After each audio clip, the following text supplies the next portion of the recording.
Capítulo 2. O amor, a graça e a misericórdia de Deus. Neste livro consideraremos o amor e a graça de Deus e também trataremos brevemente da questão da misericórdia de Deus. Por várias vezes, o Antigo Testamento diz que a salvação pertence a Jeová. Isso indica que a salvação não tem origem em nós. Uma vez que o pecado é cometido pelo homem, poderíamos naturalmente pensar que a salvação também é originária do homem. Todavia, nem sequer o pensamento da nossa salvação proveio de nós. Pelo contrário, originou-se em Deus. Embora o homem tenha pecado e esteja destinado à perdição, não é sua intenção buscar a salvação. Embora tenha pecado e deva perecer, foi Deus quem começou a pensar em salvá-lo. Portanto, o Antigo Testamento menciona repetidas vezes que a salvação pertence a Jeová. O motivo disso é que Deus é quem deseja salvar-nos. O homem nunca quis salvar-se. Por que a salvação pertence a Jeová? Por que Deus está interessado no homem? De um modo genérico, podemos dizer que é porque Deus é amor. Mas, mais especificamente, é porque Deus ama o homem. Se Deus não amasse o homem, Ele não precisaria salvá-lo. A salvação se cumpriu porque, por um lado, o homem pecou e, por outro, Deus amou. Se o homem não tivesse pecado, não haveria lugar nem maneira de o amor de Deus ser manifestado. E se o homem tivesse pecado, mas Deus não tivesse amado, nada tampouco teria sido concretizado. A salvação é cumprida e o Evangelho é pregado porque, por um lado, Deus amou e, por outro, o homem pecou. O pecado do homem nos mostra a necessidade do homem. O amor de Deus nos mostra a provisão de Deus. Se houver somente a necessidade sem a provisão, nada pode ser feito. Mas se existe a provisão sem a necessidade, aquela será desperdiçada. A salvação é cumprida e o Evangelho é pregado devido aos dois maiores fatos do universo. O primeiro é que o homem pecou e o segundo é que Deus amou o homem. Esses dois fatos são imutáveis. Se dois fatos são tão concretos e são tão enfatizados na Bíblia, que se você derrubar qualquer uma dessas extremidades, a salvação se perderá. Não há necessidade de que ambas as extremidades sejam derrubadas. Uma vez que uma delas se vai, não haverá possibilidade de a salvação ser realizada. Deus tem o amor e o homem tem o pecado. Por haver esses dois fatos, existe a salvação e existe o Evangelho. O amor de Deus. A Bíblia nunca deixa de chamar a atenção ao amor de Deus. Desta vez, em nosso estudo da Bíblia, trataremos sobre a verdade do Evangelho apenas de maneira resumida. Mencionaremos muitas coisas, mas não as consideraremos em detalhes. Nesta noite, não poderei tratar de cada aspecto do amor de Deus encontrado na Bíblia. Posso mencionar apenas brevemente essa questão. Devemos considerar três aspectos do amor de Deus. Primeiro, Deus é amor. Segundo, Deus ama o homem. E terceiro, a expressão do amor de Deus está na morte de Cristo. Deus é amor. Vejamos o primeiro ponto. Deus é amor. Isso está registrado em 1 João capítulo 4, versículo 16. Aqui não diz que Deus ama. Tampouco diz que Deus poderia amar, ou que Deus pode amar, ou que Deus amou ou amará. Pelo contrário, diz que Deus é amor. O que significa dizer que Deus é amor? Significa que o próprio Deus, sua natureza e seu ser é amor. Se pudéssemos dizer que Deus tem uma substância, então a substância de Deus é amor. A maior revelação da Bíblia é que Deus é amor. Essa é a revelação de que o homem mais necessita. O homem tem muitas suposições e teorias sobre Deus. Ponderamos todo o tempo sobre que tipo de Deus nosso Deus é e que tipo de coração nosso Deus tem. Quais são suas intenções com relação ao homem a que ele é semelhante? Você pode perguntar a alguém sobre a ideia dele a respeito de Deus e ele lhe dará o seu conceito. Ele achará que Deus é desse ou daquele tipo de Deus. Todos os ídolos no mundo e todas as imagens feitas pelo homem são produto da imaginação do homem que acha que Deus é um Deus aterrador ou um Deus severo. Ele concebe Deus desta ou daquela maneira. O homem está sempre tentando analisar e investigar a que Deus se assemelha. A fim de corrigir as diferentes suposições que o homem tem sobre Deus, ele, o próprio Deus, se manifesta na luz do Evangelho e mostra ao homem que ele não é um Deus inacessível ou inatingível. Afinal, Deus é o quê? Deus é amor. Esta afirmação não estará clara para você, a menos que eu dê uma ilustração. Suponha que exista aqui uma pessoa paciente. A paciência está ali. Aconteça o que acontecer, não importando quão difíceis ou quão más sejam as condições. Não podemos dizer que tal pessoa tenha agido pacientemente. O advérbio pacientemente não pode ser usado para descrevê-la. Nem podemos dizer que ela seja paciente usando um adjetivo. Devemos dizer que ela é a própria paciência. Talvez não nos refiramos a ela pelo seu nome. Em vez disso, às ocultas poderíamos dizer que a paciência chegou ou que a paciência falou. Ao dizermos que Deus é amor, queremos dizer que amor é a natureza de Deus.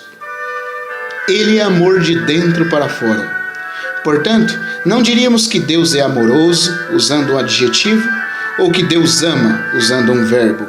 Pelo contrário, diríamos que Deus é amor, aplicando o substantivo a ele.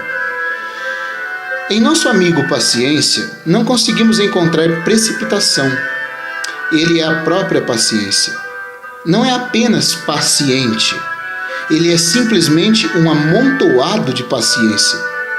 Você acha que nessa pessoa poderia haver precipitação? Poderia ele perder a calma? Poderia ele trocar palavras ásperas com os outros? É impossível que ele tome tais atitudes, pois em sua natureza não existe o elemento para fazê-las. Não há algo como mau humor em sua natureza. Não há algo como precipitação em sua natureza. Ele é simplesmente a paciência. O mesmo ocorre com Deus, que é amor. Deus, como amor, é a maior revelação da Bíblia. Para todo cristão, a maior coisa a saber na Bíblia é que Deus é amor. Para Deus, é impossível odiar ou ser mau. Se Deus odiar, não apenas terá um conflito com quem quer que ele odeie, mas também terá um conflito consigo mesmo. Se Deus odiasse qualquer um de nós aqui hoje, ele não teria problema só com essa pessoa. Ele teria problema consigo mesmo. Deus teria de criar um problema consigo mesmo antes que pudesse odiar ou fazer algo de maneira que não fosse em amor. Deus é amor. Embora essas 3 palavras sejam muito simples, elas nos dão a maior revelação, a natureza de Deus, A essência da vida de Deus é simplesmente o amor. Ele não pode fazer nada de outra maneira. Ele ama e, ao mesmo tempo, Ele é amor. Se você é um pecador, pode estar querendo saber o que deve fazer antes que Deus venha amá-lo. Muitas pessoas não conhecem o pensamento de Deus para com elas. Elas desconhecem o que Deus está pensando ou que intenção Ele tem. Muitos acham que deveriam fazer algo ou sofrer ou ser muito conscienciosos antes que pudessem agradar a Deus. Entretanto, somente os que estão em trevas e que não conhecem a Deus é que pensam dessa forma. Se não houvesse Evangelho, você seria capaz de pensar assim. Mas agora que o Evangelho está aqui, você não pode mais pensar dessa maneira, pois o Evangelho diz-nos que Deus é amor. Nós, seres humanos, somos apenas ódio. É extremamente difícil amarmos. Para Deus, é igualmente difícil odiar. Você pode achar que é difícil amar e que não sabe como amar os outros, mas é impossível Deus odiar. Você não tem jeito para amar e Deus não tem jeito para odiar. Deus é amor e odiar para Ele é agir contrariamente à sua natureza, o que é impossível que Ele faça. Deus amou o mundo de tal maneira. Isso não é tudo. O próprio Deus é amor. Mas quando esse amor é aplicado a nós, descobrimos que Deus amou o mundo de tal maneira, como está registrado em João capítulo 3, versículo 16. Deus é amor. Esta frase fala da sua natureza. E Deus amou o mundo de tal maneira. Esta frase fala de sua ação. O próprio Deus é amor. Portanto, aquilo que provém dele deve ser amor. Onde há amor, deve também haver o objeto daquele amor. Após mostrar-nos que Ele é amor, Deus imediatamente nos mostra que Ele ama ao mundo. Deus não somente nos amou, mas também enviou seu amor. Deus não podia deixar de enviar o seu amor. Ele não podia deixar de amar ao mundo. Aleluia! O maior problema que o mundo tem é pensar que Deus sempre nutre más intenções contra o homem. O homem acha que Deus faz exigências severas e que é rigoroso e mesquinho.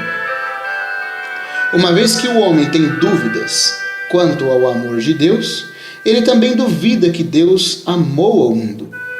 Contudo, uma vez que Deus é amor, Ele ama o mundo. Se a sua natureza é amor, Ele não pode portar-se em relação ao homem de nenhum outro modo a não ser em amor. Ele sentir-se-ia desconfortável se não amasse. Aleluia! Isso é um fato. Deus é amor. Ele não pode fazer nada a não ser amar. Deus é amor e o que se segue espontaneamente é que Deus amou o mundo. Podemos culpar-nos por nossos pecados, por sermos suscetíveis à tentação de Satanás, por sermos enredados pelo pecado, mas não podemos duvidar do próprio Deus. Você pode responsabilizar-se por cometer um pecado, por ter falhado, por sucumbir à tentação. Contudo, se duvida do coração de Deus para você, não estará agindo como um cristão, pois duvidar do coração de Deus para você é contradizer a revelação do Evangelho. Não posso afirmar que você jamais fracassará novamente. Tampouco posso afirmar que não mais pecará. Talvez você fracasse e peque novamente, mas por favor, lembre-se de que você falhar ou pecar é uma coisa, mas o coração de Deus para você é outra. Você nunca deve duvidar do sentimento de Deus simplesmente porque falhou ou pecou. Embora possa pecar, falhar, Deus não muda sua atitude com você, pois Deus é amor e Ele ama ao mundo. Isso é um fato imutável na Bíblia. Do nosso lado mudamos e transformamos, mas pelo lado do amor de Deus não há mudança. Muitas vezes o seu amor pode mudar ou tornar-se frio. Contudo, isso não significa que o amor de Deus por você é afetado. Se Deus é amor, não importa como você o teste, o que provém dele é invariavelmente amor. Se houver um pedaço de madeira aqui, não importa como o golpeie, você sempre obterá o som de madeira. Se golpeá-lo com um livro, ele lhe dará o som de madeira. Se golpeá-lo com a palma da mão, ainda assim ele dará a você o som de madeira. Se golpeá-lo com outro pedaço de madeira, ele novamente lhe dará o som de madeira. Se Deus é amor, não importa como você o golpeie, rejeitando, negando ou deixando-o de lado, ele ainda é amor. Uma coisa é certa, Deus não pode negar a si mesmo. Ele não pode contradizer-se. Uma vez que somos o próprio ódio, é absolutamente natural que odiemos. E uma vez que Deus é amor, é absolutamente natural que Deus ame. Ele não pode mudar sua própria natureza. E uma vez que a natureza de Deus não pode ser mudada, sua atitude para com você não pode ser mudada. Dessa forma, vemos que Deus ama o mundo. A expressão do amor de Deus. O assunto todo termina com Deus amando ao mundo? Deus é amor. Essa frase fala da natureza de Deus, fala do próprio Deus. Deus amou o mundo de tal maneira. Essa frase fala da ação de Deus. Mas o amor de Deus para conosco tem uma expressão. O que é essa expressão do seu amor? Romanos capítulo 5, versículo 8 diz: Mas Deus prova o seu próprio amor para conosco, pelo fato de ter Cristo morrido por nós, sendo nós ainda pecadores. O amor de Deus tem uma expressão. Se amo uma pessoa e simplesmente lhe digo que a amo, esse amor ainda não está completo. A menos que o amor seja expresso, ele não é completo. Não existe amor no mundo que não tenha uma expressão.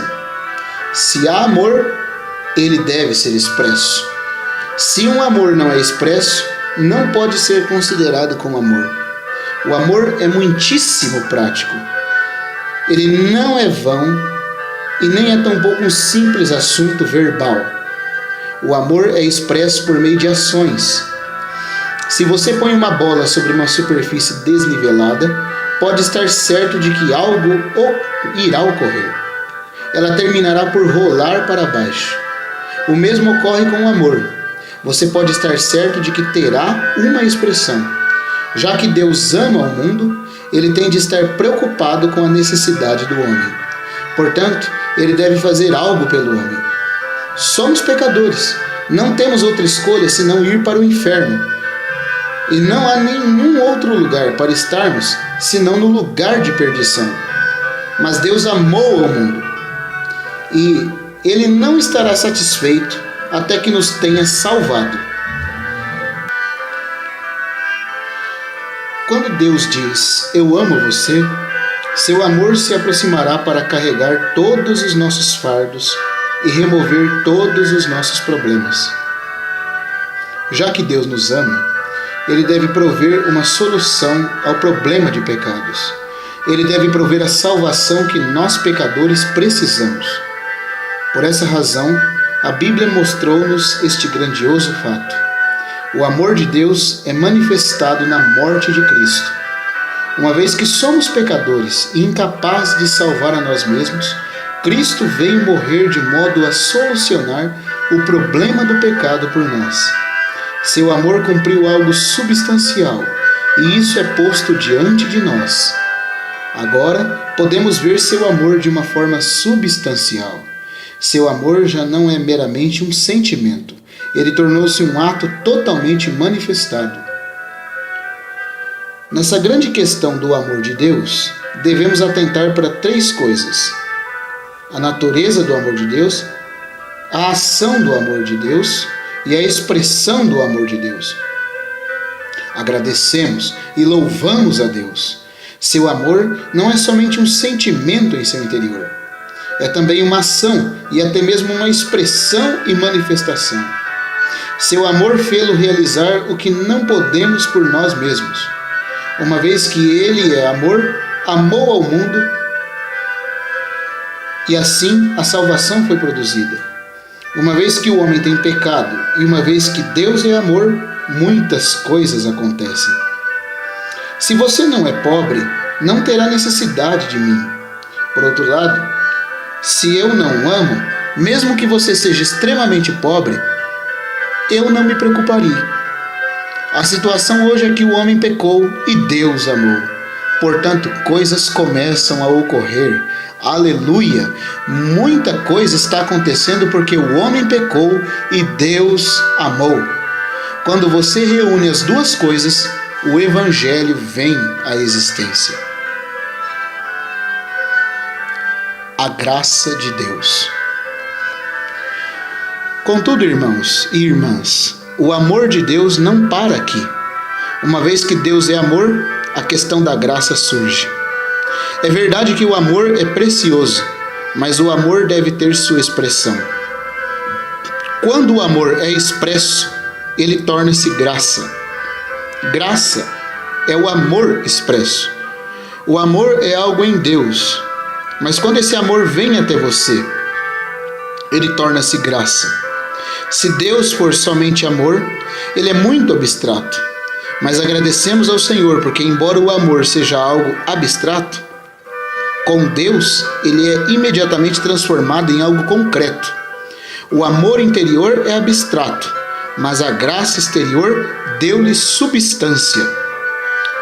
Por exemplo, você pode ter pena de um indigente, pode amá-lo e ter simpatia por ele, mas se não lhe der comida e roupa, o máximo que você poderia dizer é que o ama. Não poderia dizer que você é graça para ele. Quando poderá dizer que tem graça para com ele? Quando lhe der um prato de arroz e uma peça de roupa ou algum dinheiro, e quando a comida, roupa ou dinheiro alcançar, seu amor torna-se graça. A diferença entre o amor e graça reside no fato de que o amor é interior e graça é exterior. Amor é principalmente um sentimento interno, enquanto graça é um ato externo. Quando o amor é transformado em ação, torna-se graça. Quando a graça volta a ser sentimento, ela é amor. Sem o amor, a graça não pode vir à existência. A graça existe porque o amor existe. A definição de graça não é apenas um ato de amor. Devemos acrescentar algo mais a isso. Graça é um ato de amor para com o necessitado. Deus ama seu Filho unigênito, mas não existe o elemento graça nesse amor. Ninguém pode dizer que Deus trata seu Filho, Jesus Cristo, com graça. Deus também ama os anjos, mas isso tampouco pode ser considerado como graça. Por que não é graça o amor do Pai para com o Filho de Deus e o amor de Deus para com os anjos? A razão é que não há perdas ou faltas envolvidas. Portanto, há somente amor. Não existe a ideia de graça. Somente quando há perdas e faltas, quando não existe maneira para resolvermos nossos problemas por nós mesmos, é que o amor torna-se real como graça. Visto que somos pecadores, somos os que têm problemas e não temos como solucioná-los. Mas Deus é amor, e seu amor é manifestado a nós como graça. Portanto, quando o amor flui no mesmo nível, ele é simplesmente amor. Mas quando ele flui para baixo, é graça. Por isso, os que nunca estiveram em uma situação miserável, jamais podem receber graça. O amor também pode fluir para um nível mais elevado, mas quando isso ocorre, não é graça. O amor também pode fluir para entre níveis iguais. Mas quando isso ocorre, também não é graça. Somente quando o amor flui em direção inferior é graça. Se quer estar acima de Deus ou quer ser igual a Deus, você nunca verá o dia da graça. Somente os que estão abaixo de Deus podem ver o dia da graça.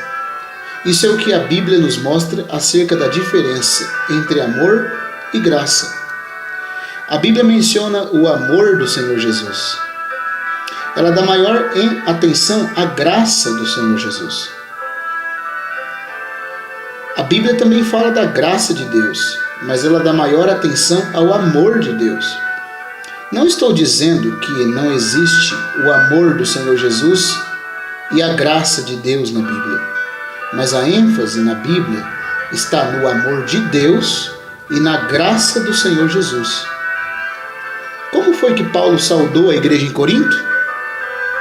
Ele disse: a graça do Senhor Jesus Cristo e o amor de Deus e a comunhão do Espírito Santo seja com todos. 2 Coríntios 13, versículo 13. Você não pode mudar a sentença para ler a graça de Deus e o amor do Senhor Jesus Cristo e a comunhão do Espírito Santo seja com todos. Você não pode fazer isso porque a ênfase da Bíblia está no amor de Deus e na graça do Senhor Jesus.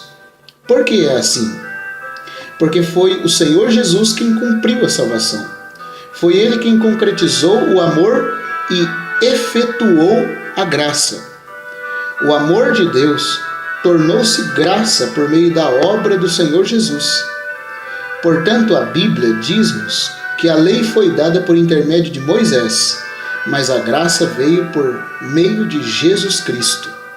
João capítulo 1, versículo 17. A misericórdia de Deus. Agradecemos ao Senhor porque no amor de Deus não há apenas a graça, há também outro grande item, a misericórdia de Deus. A Bíblia também dá muita ênfase à misericórdia, mas temos de admitir que misericórdia é mais precisamente uma palavra do Antigo Testamento, da mesma forma que graça é do Novo Testamento. Isso não significa que você não encontrará misericórdia no Novo Testamento. Mas se tiver uma referência ou uma concordância bíblica, você encontrará misericórdia muito mais frequentemente no Antigo Testamento. Misericórdia é algo do Antigo Testamento, assim como graça é algo do Novo Testamento. O canal para o amor fluir ou é a graça ou a misericórdia. Misericórdia é para questões negativas, enquanto graça é para questões positivas. Misericórdia está relacionada com a condição presente. A graça está relacionada com a condição futura. Misericórdia fala da pobreza da nossa condição presente. E graça fala da condição radiante em que você será salvo no futuro. O sentimento que Deus tem para conosco quando somos pecadores é misericórdia. A obra que Deus realiza em nós para fazer nos seus filhos é graça. A misericórdia surge da nossa condição existente. Graça surge da obra que iremos receber. Não sei se você tem clareza disso. Suponha que haja uma pessoa necessitada aqui conosco. Você a ama e tem pena dela. Você se sente triste pela situação difícil. Se não a amasse, não sofreria, nem se preocuparia com ela. Mas fazendo assim, você está tendo misericórdia dela. Contudo, essa misericórdia está no aspecto negativo. Sua misericórdia está na condolência pela condição atual dessa pessoa. Mas quando a graça é efetivada, ela é efetivada na hora em que essa pessoa é resgatada da sua condição pobre para uma posição nova, para uma esfera nova e para um ambiente novo.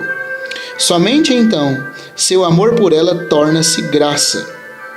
É por isso que digo que misericórdia tem um sentido negativo, e é para hoje, enquanto graça tem um sentido positivo, e é para o futuro.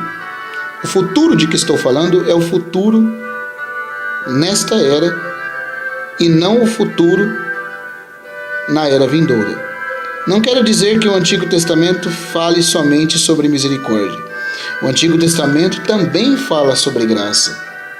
Não é verdade que não precisamos mais de misericórdia. Não, nós ainda precisamos da misericórdia. Deus foi misericordioso na época do Antigo Testamento, porque sua obra ainda não estava completa naquela época. Portanto, o Antigo Testamento estava repleto da palavra misericórdia. Deus mostrou misericórdia por 4.000 anos.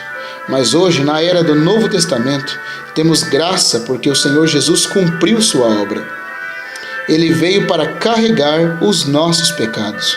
Portanto, o que recebemos hoje não é apenas a misericórdia, mas também a graça. Aleluia! Hoje não é o dia apenas da misericórdia, mas da graça. Se houvesse apenas misericórdia, poderíamos ter somente esperança. No Antigo Testamento havia apenas a esperança. Portanto, o Antigo Testamento fala da misericórdia. Mas agradecemos ao Senhor hoje. Nós obtivemos agora o que era esperado. Não há necessidade de esperarmos mais. A misericórdia vem do amor e ela resulta em graça.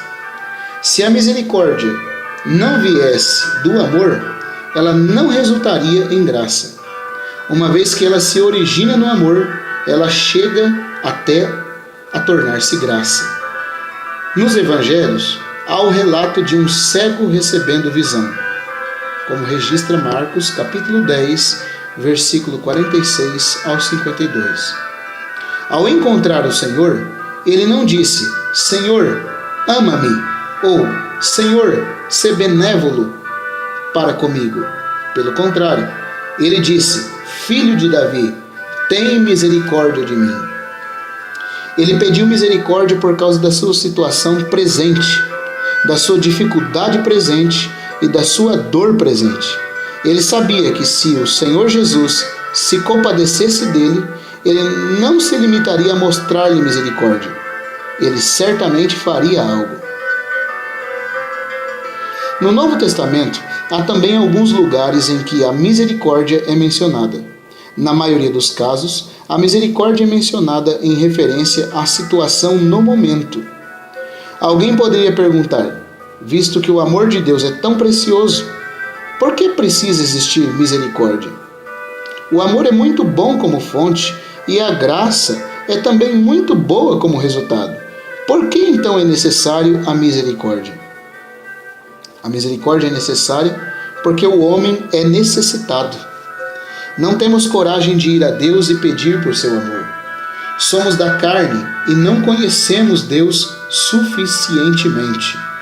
Embora Deus se tenha revelado a nós na luz, ainda não ousamos a chegar-nos a Ele. Sentimos que é impossível ir a Deus e pedir amor. Ao mesmo tempo, não possuímos fé suficiente para ir a Deus e pedir graça, dizendo-lhe que precisamos de tal e tal bênção. Não temos como pedir o amor de Deus e não temos fé suficiente para pedir a graça de Deus. Mas agradecemos ao Senhor.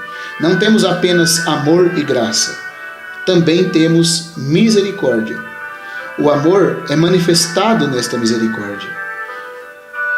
Por Deus ser misericordioso, se você ouve o Evangelho e ainda é incapaz de crer, você pode clamar, Filho de Davi, tem misericórdia de mim.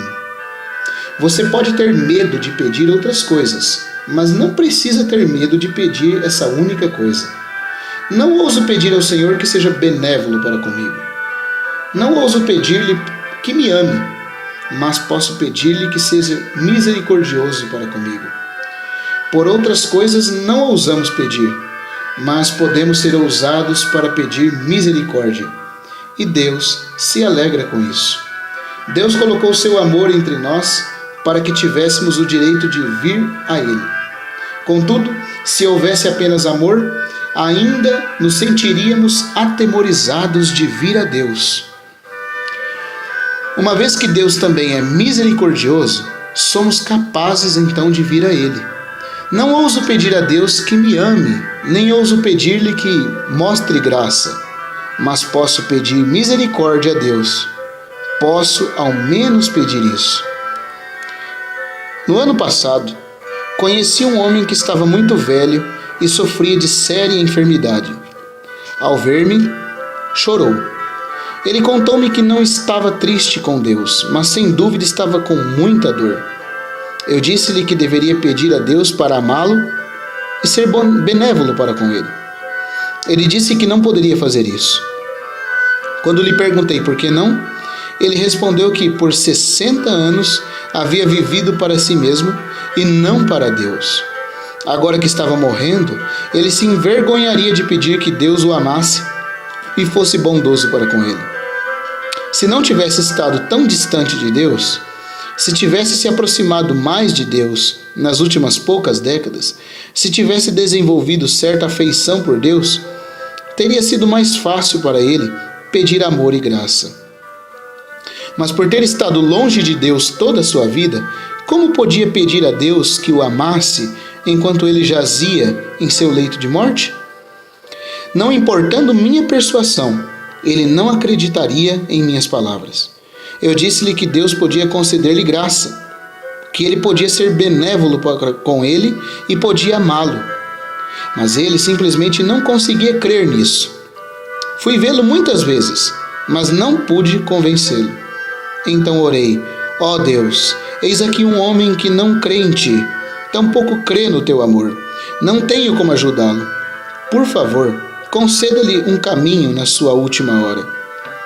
Mais tarde, senti que não deveria falar-lhe sobre graça nem sobre amor, mas somente sobre misericórdia. Com alegria fui até ele e, de novo, passei então a lhe dizer: você deve esquecer-se de tudo agora. Esqueça-se do amor de Deus ou da graça de Deus. Você deve ir a Deus e dizer-lhe: Deus, estou sofrendo, não tenho como prosseguir. Tem misericórdia de mim. Imediatamente ele concordou. E tão logo concordou, sua fé veio e ele orou: Deus, agradeço-te porque tu és um Deus misericordioso. Estou fraco e sofrendo. Tem misericórdia de mim. Aqui você vê uma pessoa sendo trazida à presença do Senhor. Ele percebeu sua situação carente e pediu misericórdia. Na sua presente condição, ele pediu a Deus que fosse misericordioso para com ele. Agora vejamos alguns versículos. Efésios capítulo 2, versículo 4 ao 5 diz: Mas Deus, sendo rico em misericórdia, por causa do grande amor com que nos amou, e estando nós mortos em nossos delitos. Paulo diz que Deus era rico em misericórdia por causa de algo. Esse algo é seu grande amor com que nos amou. Sem amor não haveria misericórdia. Em que situação foi ele misericordioso para conosco? Ele foi misericordioso para conosco quando estávamos mortos em nossos delitos. Aquilo teve a ver com nossa infeliz situação presente. Por estarmos mortos em pecados, ele teve misericórdia de nós. Ele teve misericórdia de nós baseado em seu amor por nós. O que acontece após a misericórdia? O versículo 8 prossegue dizendo-nos que ele nos salvou pela graça. Portanto, a misericórdia foi-nos mostrada porque estávamos em uma situação de mortos em nossos delitos. Então a graça foi nos dada para a nossa salvação, indicando que recebemos uma nova posição e entramos em uma nova esfera. Agradecemos a Deus porque não há somente amor e graça, mas também grandiosa misericórdia.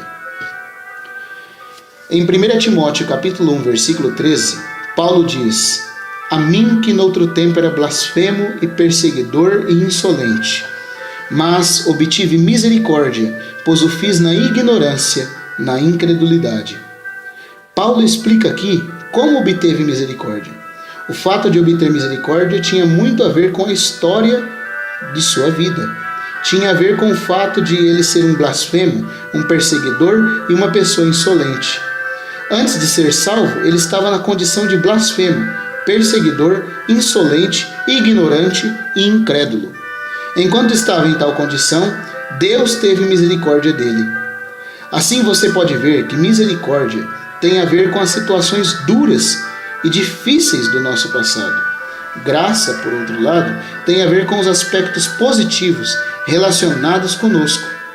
Os dois devem ser distintos e não devem ser considerados iguais. Tito, capítulo 3, versículo 5 diz: não por obras de justiça praticadas por nós, mas segundo sua misericórdia, ele nos salvou. Não há justiça em nós. Enquanto estávamos sem justiça e numa situação de sofrimento e sem esperança, Deus teve misericórdia de nós. Graças ao Senhor que existe a misericórdia. Vimos anteriormente que a misericórdia origina-se no amor e termina na graça. Quando a misericórdia se estende, somos salvos. Ele teve misericórdia de nós na condição em que estávamos e, como resultado, nós fomos salvos.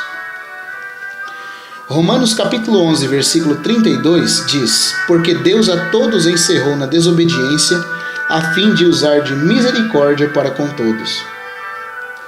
Por que Deus encerrou a todos na desobediência?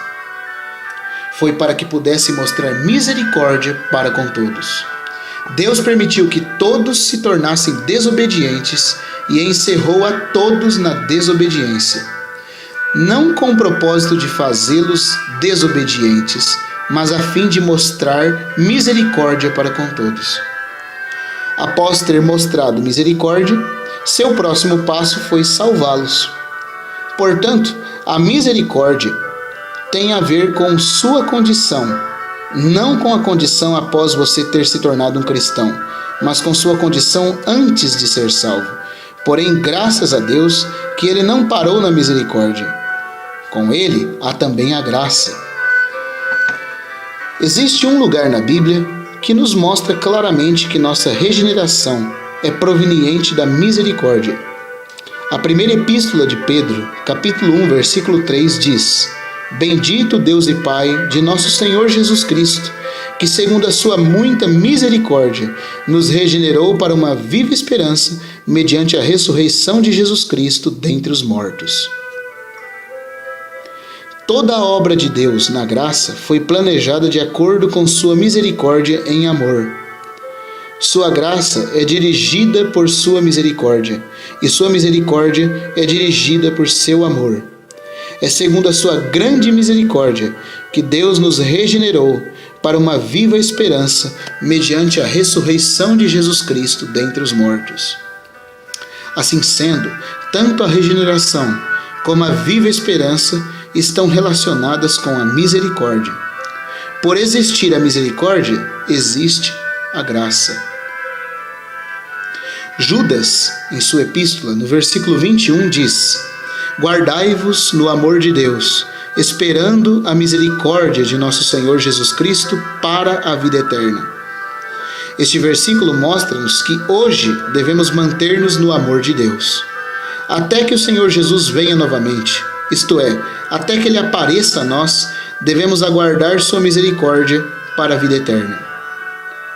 Antes de sermos arrebatados, devemos aguardar a sua misericórdia. Hoje, enquanto vivemos nesta terra, recebemos não apenas misericórdia, mas também graça. Agradecemos ao Senhor que fomos salvos e pertencemos a Deus. Contudo, ainda há um problema. O nosso corpo ainda não está redimido. Embora não sejamos mais do mundo, ainda estamos no mundo. É bom não pertencermos ao mundo, mas isso não é suficiente. Cedo ou tarde, os israelitas tiveram de deixar o Egito. Cedo ou tarde, Noé teve de deixar a arca para entrar no novo período. Cedo ou tarde, Ló teve de deixar Sodoma. E virá o dia em que os cristãos terão de deixar o mundo. Enquanto estou sendo atacado nesse mundo, espero a misericórdia do Senhor Jesus. Enquanto estou sendo enredado pelo pecado nesse mundo, espero a misericórdia do Senhor Jesus. Enquanto estou sendo esbofeteado por Satanás neste mundo, aguardo a salvação do Senhor. Assim, enquanto estamos vivendo nesta terra e mantendo-nos no amor de Deus, esperamos o dia em que o Senhor mostrará misericórdia a nós. Portanto, é ainda necessário que sua misericórdia esteja sobre nós. Temos de aguardar a sua misericórdia até o dia de sermos arrebatados. A Bíblia mostra-nos algo mais sobre misericórdia e graça. Tanto no Antigo como no Novo Testamento, a palavra misericórdia é sempre precedida por mostrar ou por ter.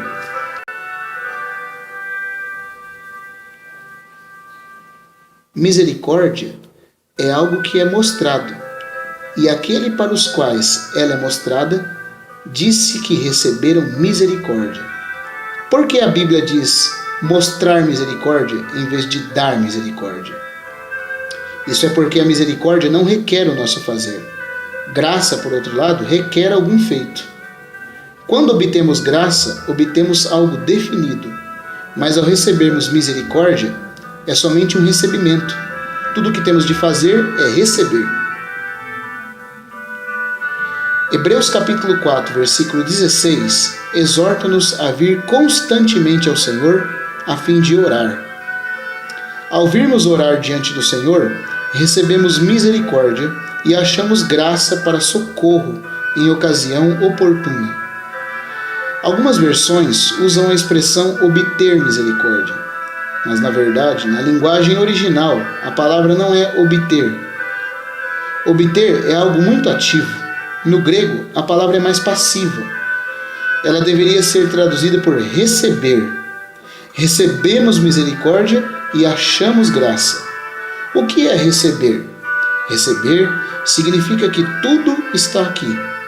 Está sempre pronto para uso a qualquer tempo. O que é graça? Graça é algo que você tem de achar, pois é algo que Deus fará. Graça é algo positivo, é algo a ser elaborado. É por isso que se diz receber misericórdia e achar graça. Você pode ver que a Bíblia é muito clara acerca da misericórdia e da graça. Não há confusão entre ambas.